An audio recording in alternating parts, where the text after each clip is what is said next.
Hello friends, నేను మీ ఏఎన్ఆర్. మీరు చూస్తున్నారు ఏఎన్ఆర్ ఎలక్ట్రిక్ యూట్యూబ్ ఛానల్. ఈ వీడియోలో మళ్ళీ ఒక ఎలక్ట్రిక్ స్కూటర్ గురించి అయితే తెలుసుకోవడానికి ప్రయత్నం చేద్దాము. ఈ ఎలక్ట్రిక్ స్కూటర్ ఏంటంటే దీని బ్యాటరీ రిమూవ్ చేసుకోవచ్చు.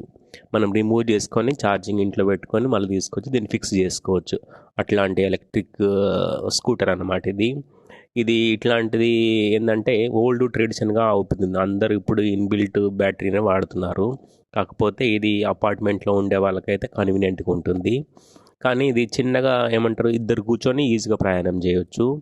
తక్కువ డిస్టెన్స్ అంటే రోజుకు ఒక 50 కిలోమీటర్లు ట్రావెల్ చేసే వాళ్ళకైతే ఇది ఈజీగా ఉంటుంది. దీని బ్యాటరీ ఎంత ఛార్జింగ్ ఉంది, ఎన్ని కిలోమీటర్లు ప్రయాణం చేయొచ్చు అనేది ఫ్రంట్లో మనకి డిస్ప్లేలో క్లియర్గా చూపిస్తారు వీళ్ళు.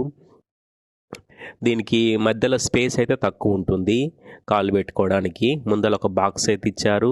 ఫ్రంట్ లైట్ అయితే ఎల్ఈడి లైట్ కనిపిస్తుంది. చూస్తానికైతే ఒక చిన్నపాటి సైకిల్ లాగా ఉంటుంది అనమాట. దీని వీల్స్ కూడా చాలా చిన్నగా ఉంటాయి. దాని విడ్త్ కూడా చాలా చిన్నగా ఉంటుంది. మోస్తారు సైకిల్ లాగానే ఉంటుంది.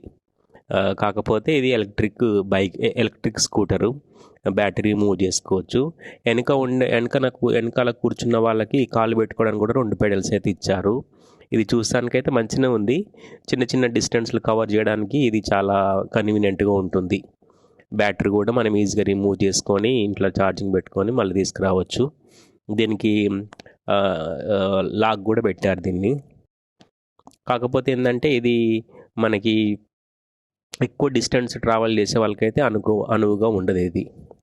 దీని బ్యాక్ నుంచి చూస్తే ఒక రెడ్ లైట్ అయితే పెట్టారు. మనం బ్రేక్ వేసినప్పుడు రెడ్ లైట్ వస్తుంది. అట్లా ఉంటుంది అన్నమాట బ్యాక్ నుంచి. చూసారుగా ఫ్రెండ్స్, ఎలక్ట్రిక్ వెహికల్ గురించి. దీనిపైన మీ కామెంట్స్ తెలియజేయండి. Thank you for watching ANR electric YouTube channel. Subscribe చేయడం మర్చిపోకండి. Thank you.